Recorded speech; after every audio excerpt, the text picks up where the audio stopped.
Just like humans, there are mundane cars, ordinary, boring, and strictly by the book. There are the bold, the fast, the silent, and even the chaotic killers. Ages. Then there's the exceptional one, the one with immense passion, the intelligent, the fighter, the unique and beautiful. Today we talk about the sleek one, the one with the captivating stride, whose story and greatness will undoubtedly surprise you. She might even make it to your dream list. A British lady with wild elegance, fierce in her anger, the cause and the effect. Our flower began her life on the racetrack. Her presence on the road was a coincidence, perhaps a blessing. For true speed enthusiasts, lovers of excellence and authentic sportsmanship. One day, she was the heroine of the story, and if you need some cash to get a Lamborghini Countach for the Lotus, you'd need luck, prayers, and a wait of 2 to 3 years at best. The star of James Bond films, the undisputed world champion for 2 decades in Formula 1, the slayer of heroes on the tracks. This is the story of the flower and 7 decades of legacy that defies boundaries. A madman and genius of engineering, racing, business, and even drug trafficking, who left in the most bizarre way. To all the petrol heads and lovers of automotive drama, this one's for you.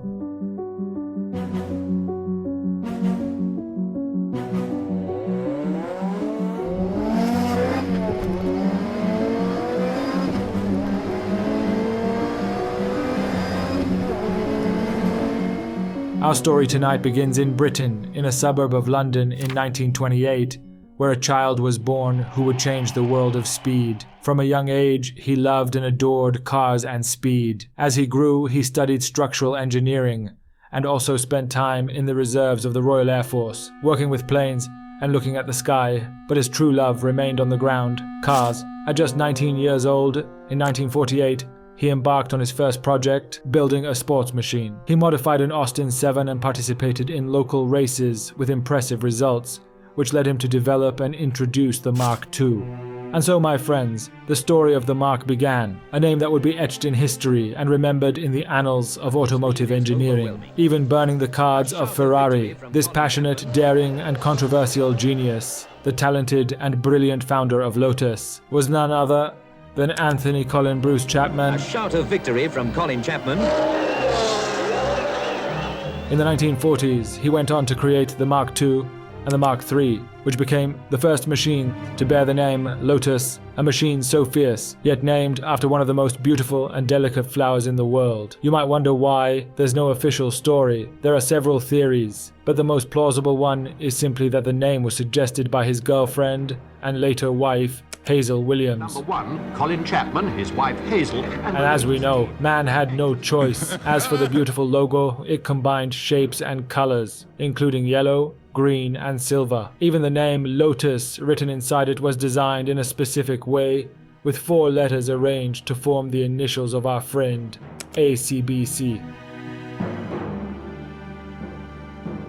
All of this took shape over a few years, and by the 1950s, Lotus had firmly established itself. In 1952, the brand was officially registered after it became clear that Lotus was the fastest 750cc machine in the country. The brilliant Mark IV was developed based on the Austin 7, featuring a small 4-cylinder engine borrowed from Ford and a 3-speed gearbox also from Ford. But none of this is what truly mattered. What mattered most, and what defined every Lotus machine, whether for the road or the track, was its philosophy and creed. Colin Chapman, the founder of Lotus, famously said, "Adding power makes you faster on the straights, but subtracting weight makes you faster everywhere." In 1954, Lotus split into 2 divisions, engineering and racing. Then in 1957, the first road-legal Lotus in history was born, the Mark VII, or simply the Lotus 7. The 7 was its name, but its essence was a race car for the streets. The 7 wasn't just an open-top car. It didn't even have doors. It was low, sleek, and beautiful. embodying the utmost lightness. Honestly, I don't know how they considered it street legal. It seems the regulations back then weren't as strict. But in any case, the 7 marked the beginning of a grand legacy for Lotus in building driver-focused machines. The 7 was a huge success, selling so well that in 1973, years after its discontinuation, a company called Caterham acquired the rights to produce it, and believe it or not, to this day, they still manufacture cars based on it. These machines pack 84 horsepower with engines that don't even exceed 1 liter, something laughable by today's standards. But if I tell you that this machine weighs less than half a ton, you'll understand.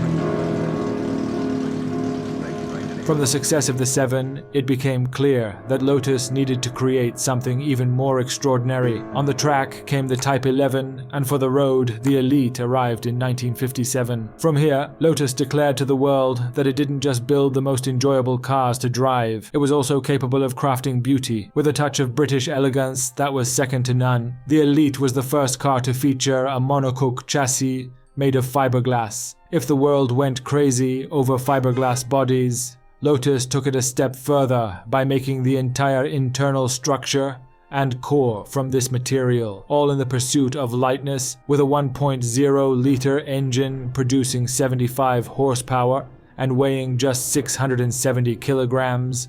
The Elite was a marvel of aerodynamics. It was also with this car that the legendary bond between Colin Chapman and the great driver Jim Clark began. In 1959, Clark drove one of the 3 Elites entered at Le Mans, finishing the grueling race with a class win in the under 1,500cc category and an impressive 8th place overall, averaging 151 km per hour among the giants of racing. Then in 1958, Lotus officially entered the world of Formula One with its first race at the Monaco Grand Prix. The cars were equipped with front-mounted engines, and the results were modest. Little did anyone know what was coming, something beyond anyone's imagination. 500 in 1965.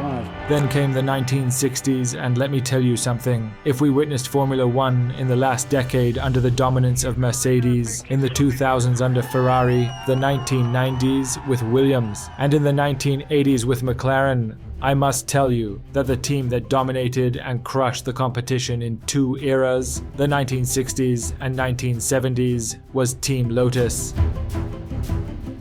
3 drivers' championships and 3 constructors' titles in the 1960s, and again 3 drivers' championships and 4 constructors' titles in the 1970s, along with 50 victories and a legacy that even Ferrari hadn't achieved at the time. During this period, the successes on the track were undoubtedly reflected in their road cars, machines of the highest caliber. But let's talk about Lotus's first dominant championship and victory in Formula One, achieved by the brave and loyal driver Jim Clark.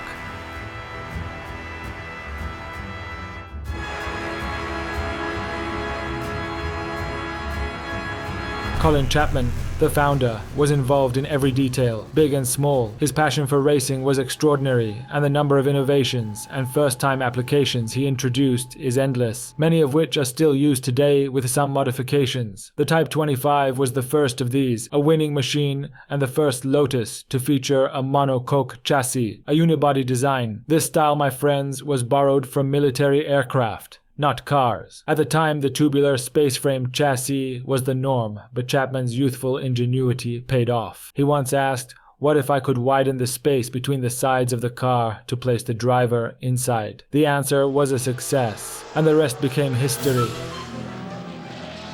Anything you hear today about monocoque chassis in the automotive world, know that it owes its origins to Lotus. With this innovation, they were able to build a Formula One car that was the lightest and slimmest of its time, also equipped with an aircraft-style fuel bag tank. No wonder, in 1963, with its brave driver, it won every possible title in Formula One. The Type 25 deserves special mention. especially for its performance at the Indianapolis 500. At Indy, speed was paramount, and Chapman saw this as a challenge. His cars weren't just fast, they were light. He also had his eye on the $150,000 prize and decided to enter this world with Clark. They didn't succeed at first with the Type 29, and luck wasn't on their side with the Type 34, as the tires failed them in the final laps. But finally, with the Type 38, Lotus became the first mid-engine car to win such a race in history. Now, my friend, if we return to the public roads during these years,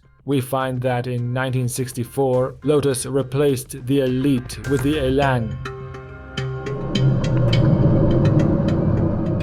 a new masterpiece for driving enthusiasts. With just 100 horsepower, it was a marvel of handling and balance. The Elan came in versions with detachable roofs, the S1 and S2, and a fixed roof, the S3, all characterized by their lightness, balance, and unparalleled connection between the steering wheel and the road.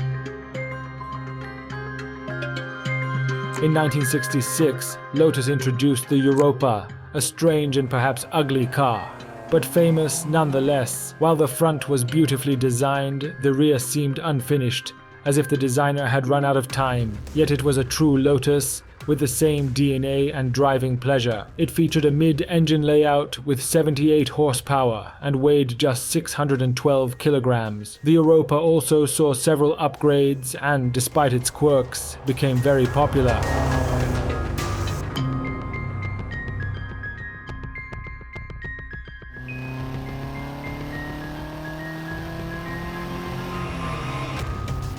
Some say Chapman built road cars only to fund his racing endeavors. After all, the Lotus was a race car first, and its presence on the road was almost accidental. But this machine also had a dark side. It claimed the lives of many drivers, including Jim Clark. His death in 1968 was a catastrophe for the racing world and a personal tragedy for Chapman, who was close to Clark. It's said that after this incident, Chapman avoided forming personal relationships with drivers, fearing their deaths. Death was almost expected in motorsport at the time, which is why it was and still is a sport for brave men. Chapman's fears were not unfounded. 2 years later, another accident claimed the life of driver Jochen Rindt. These tragedies occurred while Lotus was still achieving dominant victories on the track. In the same year, Clark died, Graham Hill took his place, and Lotus won the championship.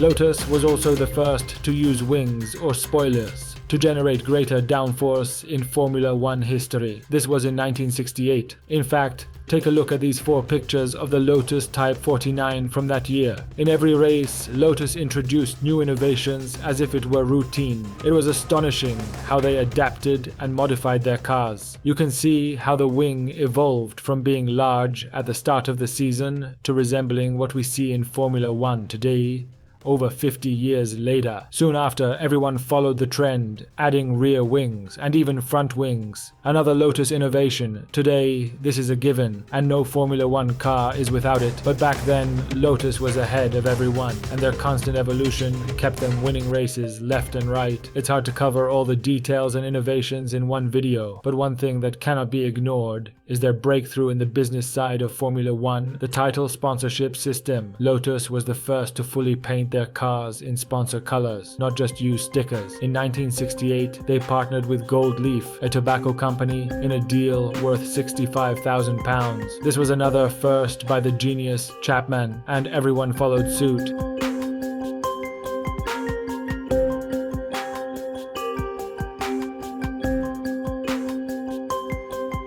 This partnership led to the iconic black and gold John Player Special livery, which adorned Lotus cars for 14 years, from 1972 to 1986. It's one of the most beautiful liveries in Formula One history, rivaled only by the Marlboro-sponsored McLarens of the time. With 20 years of dominance in the most important races in the world, Lotus became a heavyweight name like Ferrari. They were the first team in history to achieve 50 wins and a championship. Even though Ferrari had started 7 years earlier, this prestige translated into their road cars. If there's one car you'd want in your garage, it's the Esprit. My friend, this is the result of passion, experience, genius, and the beauty of British engineering at its finest. In 1972, the Esprit was unveiled, revolutionizing the automotive world with its fame, beauty, and sleek design, Following us for the last mile. all while maintaining an undeniable elegance. What more could you want? The designer was none other than Giorgetto Giugiaro. The name Esprit is French for spirit and vitality, and indeed, the spirit of Lotus and its founder, Chapman, came together in this machine. It had to be the lightest among its competitors, and it was. The car featured a lightweight backbone chassis with an advanced suspension system, brakes directly from Formula One, and pop-up headlights that winked when needed. As for the body, almost the entire structure was made of fiberglass, the carbon fiber of its era. It was a single, giant piece molded as one and draped over the Esprit's core. The most important thing was weight reduction, a philosophy Lotus mastered like no other. While Enzo Ferrari strangled everyone with powerful engines, Chapman worked with various companies, tweaking engines but focusing on weight. Imagine a car weighing less than 900 kilograms. Literally as light as a feather, yet the Esprit was luxurious and comfortable inside, with high-quality materials and designs that made it a true supercar. When it first launched, the Esprit cost around £10,000,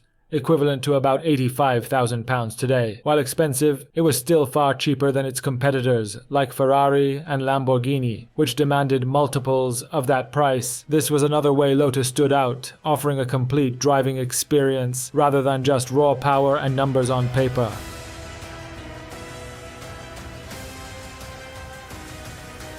The Esprit became a star in films, most notably replacing Aston Martin in the James Bond film The Spy Who Loved Me. In the film, it not only looked stunning, but also performed incredible stunts, like turning into a submarine and firing missiles. This made the Esprit a dream car for many, even those not into cars.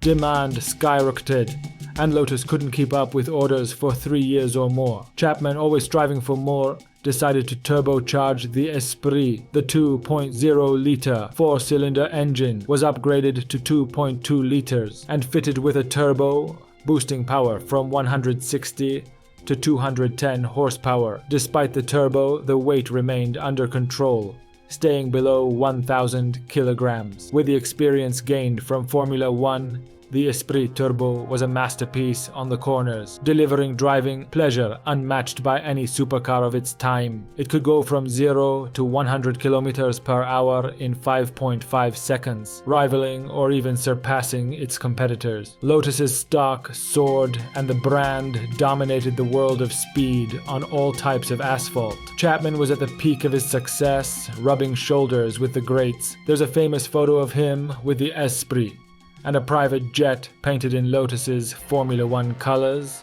a symbol of the bourgeois lifestyle of that era. But unfortunately, such success doesn't last forever. The 1980s, my friend, were harsh on Lotus and its founder, Chapman. Road car sales declined for various reasons, and the company ventured into the ill-fated DeLorean project. Even if you don't know much about it, you've surely seen this iconic car. It was supposed to be a respectable supercar, but it failed, along with its founder, who was Chapman's friend and partner. Investigations revealed that both were involved in illegal activities, including drug trafficking, with cocaine being the most prominent. Serious charges were brought against our friend Chapman. After this scandal, Lotus was even banned from participating in Formula One by the FIA. The pressure was too much, and Chapman suffered a fatal heart attack at the age of 52.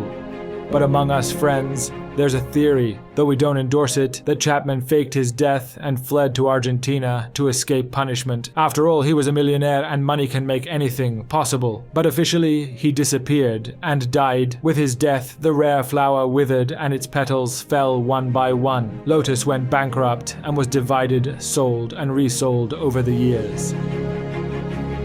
What remained of Lotus had an impact on the automotive world, albeit subtly. They helped Toyota build the Celica, and in the 1990s, Lotus introduced the Elan 100 Roadster, the first front-wheel drive Lotus. It was said to offer the best front-wheel drive experience ever, but it was a commercial failure, priced at $40,000 in today's money. Competitors like the Corvette, which were stronger, bigger, and more beautiful, were cheaper and destroyed the Elan in the American market. The Miata from Mazda also dealt it a final blow. We must also mention the Carlton, a powerful and beautiful sedan, unmatched in its lightness, a Lotus trademark. It featured a turbocharged inline-six engine, rear-wheel drive, and a manual transmission, a perfect recipe. But unusually for Lotus, and for the first time, it was exorbitantly priced at $92,000, which was unnatural and illogical for a company that was practically dead and forgotten. Lotus disappeared for a while after these machines, but returned in 1996 with a project that at the very least revived the true spirit of Lotus. And so, my friend, the modern flower began with the Lotus Elise. Finally, a true Lotus, small and featherlight, with a mid-engine layout and a fiberglass body. It had an extremely low center of gravity, and its 118 horsepower worked wonders on just over 500 kilograms. Later, it received upgrades, including a fixed roof and other beautiful and important modifications, and they called it the Exige. And by 2000, it reached a level of development and beauty that made it seem like it was from another world. It underwent further powertrain upgrades, including a complete engine replacement and the addition of a supercharger in some versions. It was a truly remarkable machine and a resounding success, saving and restoring Lotus's name to the spotlight.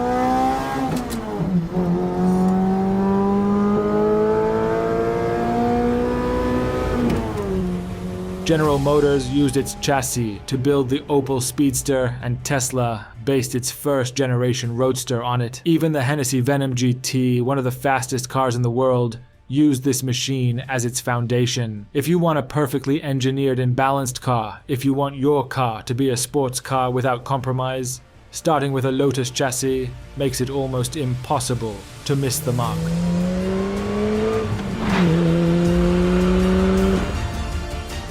The Exige had many versions, and it's hard to cover them all in one video, but the important thing is that it was a success that led to continuity. The proof was its magnificent successor, the Lotus Evora, a supercar built from scratch, produced from 2009 to 2021. It featured a 3.5-liter V6 from Toyota, tuned by Lotus, and supercharged to produce 430 horsepower. This is fantastic. It could go from 0 to 100 kilometers per hour in 3.6 seconds and surpass 280 kilometers per hour, with some special versions going even further. I don't need to tell you about its lightness, agility, and balance. These are inherent traits under the Lotus name. The Evora, for example, weighed just 1,400 kilograms, and its name was a combination of 3 words: Evolution, Vogue, and Aurora. With all the options, it cost around $100,000. Not cheap by any means, but it was a true supercar with a charm felt only by those who gripped its steering wheel, a feeling unmatched by any other machine in the world. Before we mourn and talk about Lotus today and its future, and before we see how it plans to go fully electric, let's take a look at its latest creations, which carry the same Lotus DNA. The machine that, if Chapman himself were alive today and saw it, would surely be proud of it. It's one of 4 models Lotus currently offers for sale, the only one you can get with the heritage and authenticity of Lotus. The rest are electric hypercars, and I'm not joking. The weakest of them has around 1,000 horsepower, but give me a moment to tell you about the last of the legendary legacy, the bridge between the old and the new, the one that melts away sadness and stress.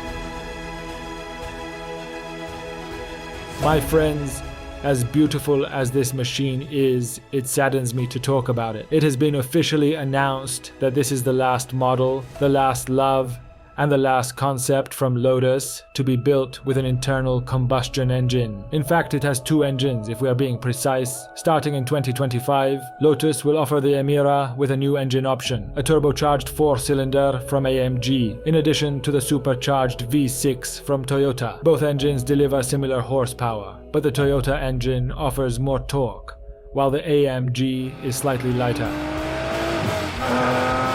I'm talking about the Evora. My friends, love it and choose whichever version you want. But my duty is to warn you. Please take it with a Toyota engine, not because the AMG is lacking, but because the new AMG engine won't come with a manual transmission. Lotus has confirmed this, and I believe that as a pure driver's car, this machine deserves a manual gearbox. Especially since this is your last chance to own a Lotus with a roaring engine on the original path. Stick to the original, my friend. Even if you lose a few seconds on the track, just be a man.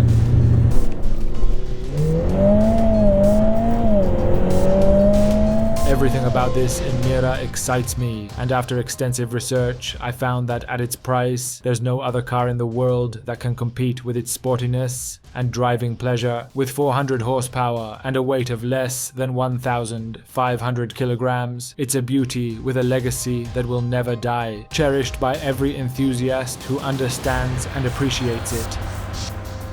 As for the others, as I mentioned, there are 3 models, electric hypercars. The modest one among them has around 1,000 horsepower. There's the Electra Hyper SUV and the Emea Hyper Sedan. But the Evora is a project beyond imagination, with 2011 horsepower and 1,704 Newton meters of torque. When it launched, it was the most powerful car in the world, surpassing even Bugatti. Forget 0 to 100 kilometers per hour. Let's talk about 0 to 300 kilometers per hour in under 10 seconds, 9.2 seconds to be exact. One of its wonders is that each of its 4 wheels has more power than any Lotus in history. It's something straight out of science fiction. This machine, codenamed Type 130, will have only 130 units produced worldwide. What the future holds, I don't know. But what I do know is that today, we've been in the presence of a name that hasn't received its full due in the world of speed and cars. On our channel, we've tried to cover it, shed light on it, and open the door to its story. We've left out many details and dramas.